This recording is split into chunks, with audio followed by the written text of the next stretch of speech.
Welcome to the Crunchy Red Fruit Warehouse. We are talking about our July 2021 release, and this is all about one grape, which is Grenache, also known as Garnacha in its homeland of Spain, known as Cannonau on the island of Sardinia, known by any other amalgam of names that it takes on wherever it goes. It's a fascinating grape that has traveled the world over and become something special in almost every different place that it's gone to.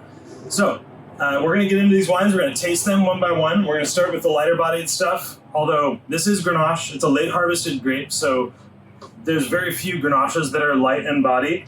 But these, we're going to start with the ones that are light in body compared to each other.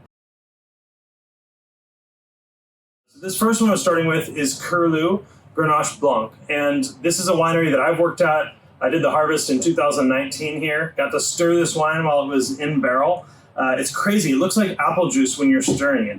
It's cloudy. It's very intensely colored.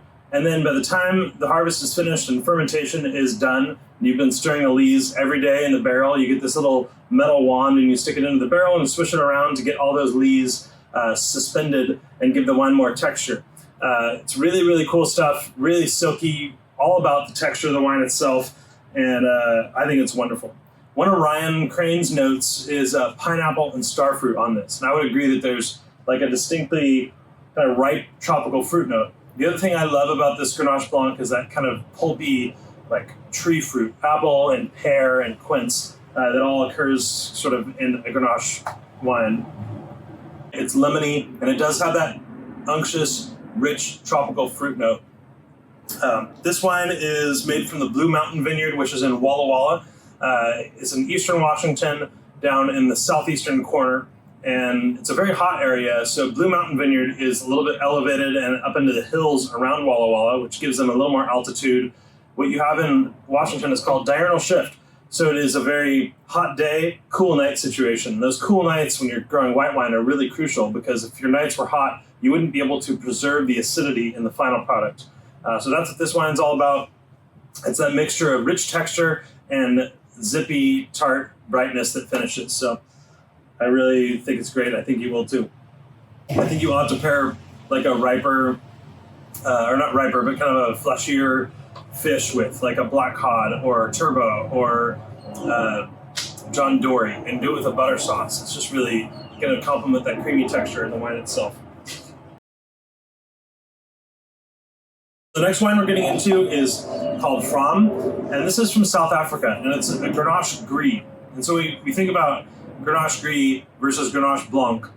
What does that mean exactly? Well, it means that the skins of the grapes in the vineyard are a slightly darker color. They're not all the way to rouge level or noir, Grenache Noir level, but they are just a touch more coppery and a touch more dark in terms of their skin color in the vineyard. And that means that when you make a wine, you can actually macerate the juice and the skins together to pull a little bit of color out of those skins. So we look at this in the glass, it's almost like a copper brassy color. As soon as I tasted this wine, I knew it had to go in our box because it was utterly unique. I'd never tasted anything like it. And the other cool thing is this is the only vineyard of Grenache Gris in the entire country of South Africa.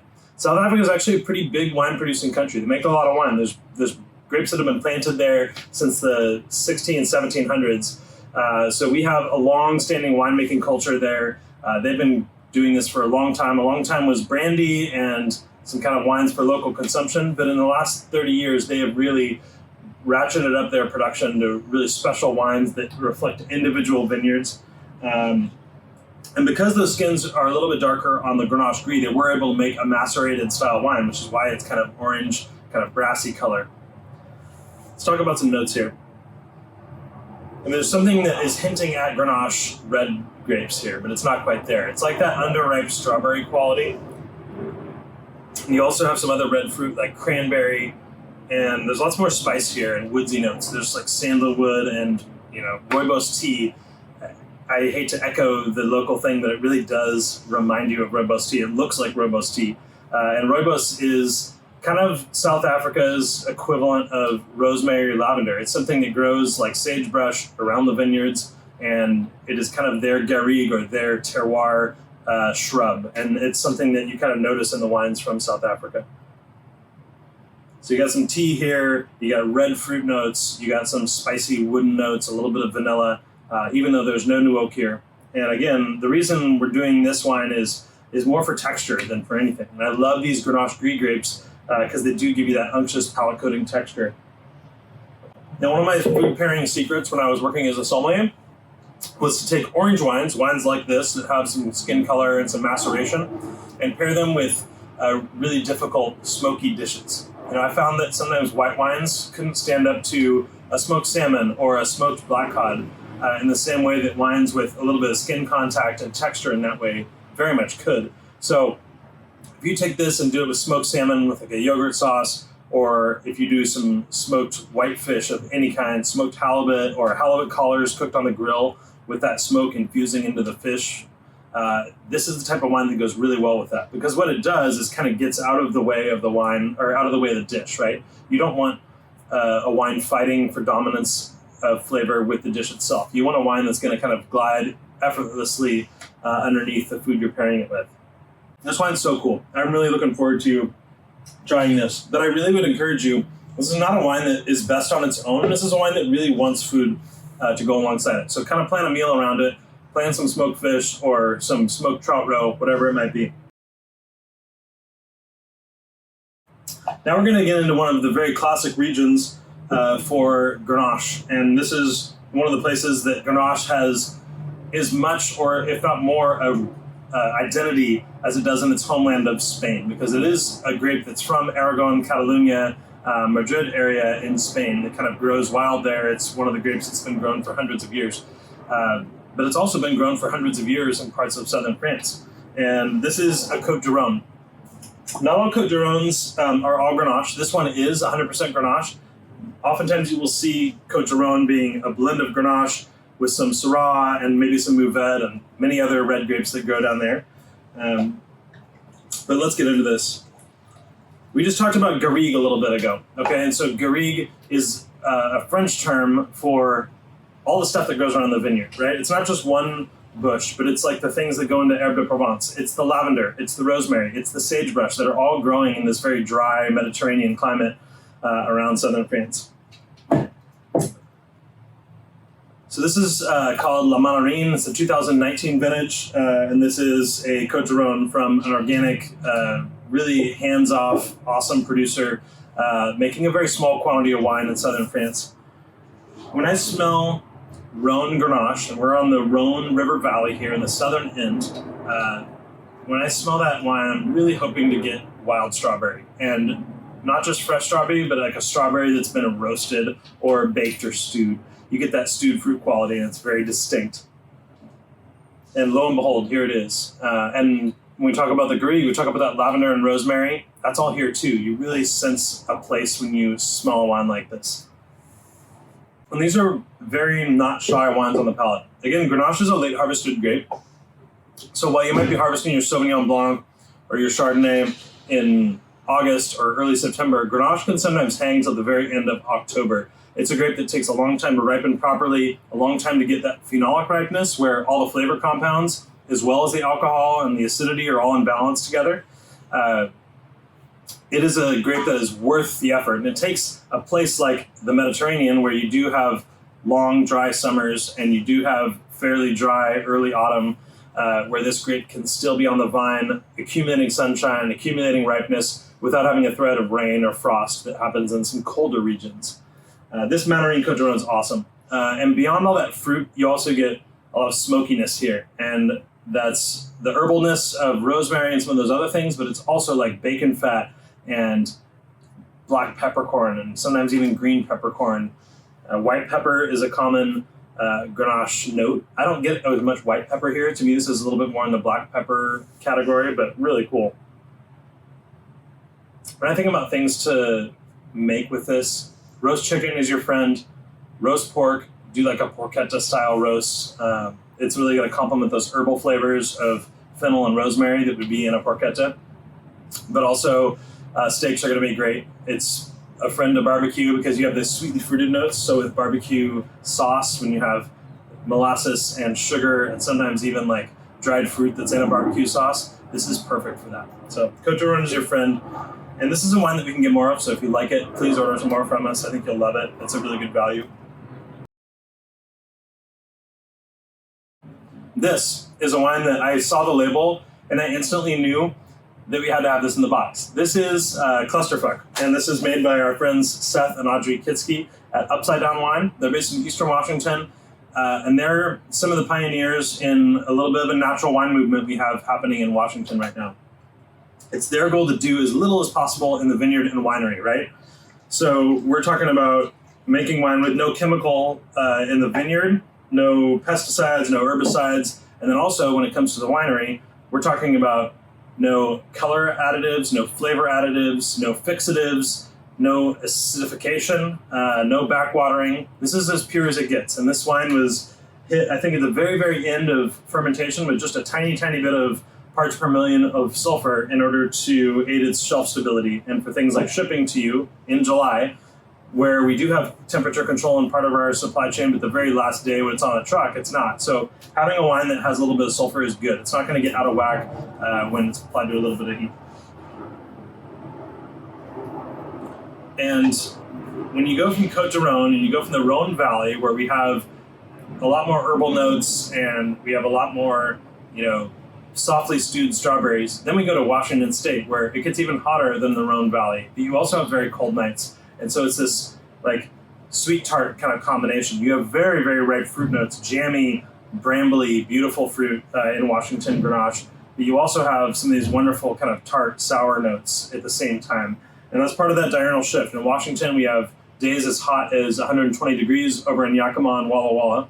And then you have days and nights that get as cold as 50 or 60 sometimes, even in the summer. Just kind of depends on the weather patterns. This is from the Equus Vineyard. It's about 20, 25 miles north of Yakima Valley, kind of off on its own out in the plains, and it's really cool. Seth and Audrey in their winemaking have done something called carbonic maceration.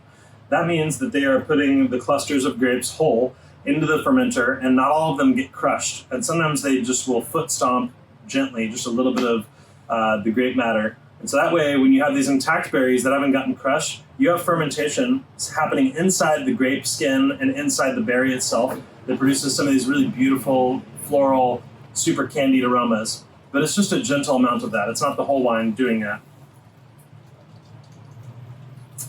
that. Seth, one of his first notes was strawberries and mint when he was talking about this wine. And I can't find that to be more accurate than when you smell this wine. It really does have a cool minty essence coming along with those strawberries.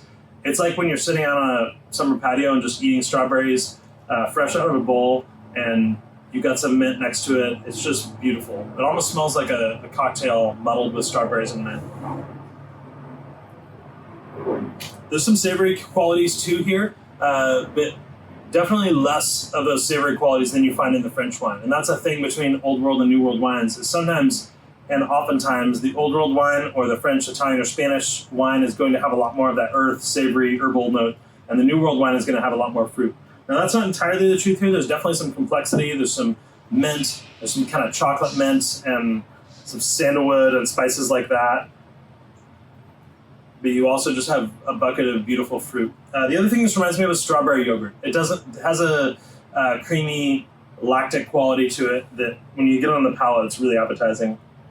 Not everyone in Washington makes a wine with this kind of restraint. I think this one's 13.5% alcohol, 13.9, which is actually pretty light for Grenache, for one, being a late harvested grape, and for Washington being a very hot region that oftentimes you can spike alcohol levels up to 15 or 16% if you want to, even on things like Cabernet Sauvignon. So they showed a lot of restraint pulling this early so that you can still have some crisp acidity in this wine. And I just think it's gorgeous. Plus the label's hilarious and the title is too. And it's one of those things that I saw it and I wanted to put in the box before I even tasted it. This wine is like absolute burger territory. Cooked smash burgers. I think our recipe recommendation for this is Kenji Lopez Alt, his smash burgers, which if you haven't done that recipe, it's awesome. It's a great way to make burgers for yourself at home. So I highly recommend it. But I wouldn't turn my nose up at barbecue sandwiches with this wine or brisket or anything coming off the grill. All right, now we're going to go to Grenache's homeland. Okay, so we're going to Spain or the Iberian Peninsula, which is where the Grenache grape is from. This grape is called, or this wine is called Garnacha de Cervellós 2018, and it's from Catalonia, which is where Barcelona is and where everyone studies abroad and tells you they went to Barcelona. But this is one of the classic places for Grenache in the world, and it is really one of its truest and most pure expressions. And here, I picked this wine more to just show you what the classic expression of Grenache looks like without a lot of extra makeup on it, right? This is not a wine that sees extensive oak aging. This is not a wine that has a lot of extra manipulation happening of any kind or extended bottle aging. This is just a young, fresh, beautiful expression of the Grenache grape. And again, we're in the Mediterranean here. Like this Côte d'Aron, I'm going to expect some roasted strawberries. And yeah, they're here.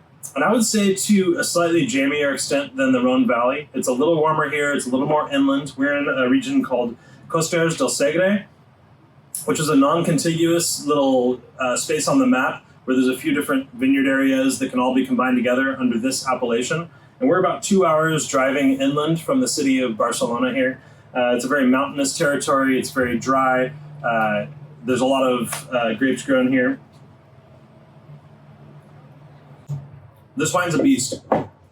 Not only just that strawberry note, but also like ripe blueberries and blackberry jam and lots of different fruits happening here. It's really cool.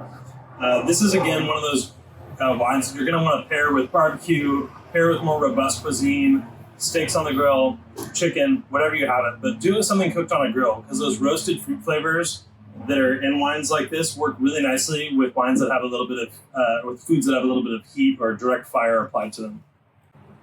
Yeah, it's definitely more concentrated and jammy and sappy, but that's kind of what Grenache ought to be. That's kind of how it behaves when you leave it on bush vines in the high Spanish desert or mountains of Catalonia and you let it ripen properly. So, hope you enjoy the Grenache de Cervellós. This wine is from California, from Russian River Valley. This is the Noble Tree Grenache 2015.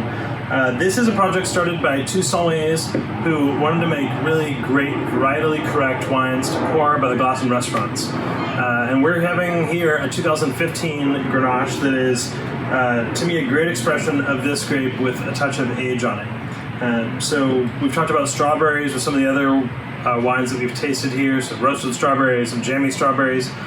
This is kind of like that desiccated, dried strawberry quality. And when you marry that with the other aromatic profile of this wine, that white pepper and a little bit of sagebrush, it's just so fun. You get that right off the bat. It's just like dried, beautiful strawberries and potpourri and like dried rose petal. This wine is really fun. This is from Russian River Valley, and actually Russian River Valley is way more known for its Chardonnay and its Pinot Noir than it is for its Grenache. But because those are, elegant, cool climate favoring grapes, it actually stands to reason that you shouldn't be able to get Grenache properly ripe there. But Russian River Valley is pretty warm. And if you've ever had Russian River Pinot Noir, you know it's ripe, it's luscious, it's full-bodied, which means you can actually make a more elegant style Grenache there, because Pinot Noir harvests earlier than Grenache. Grenache harvests later. It likes a lot of heat.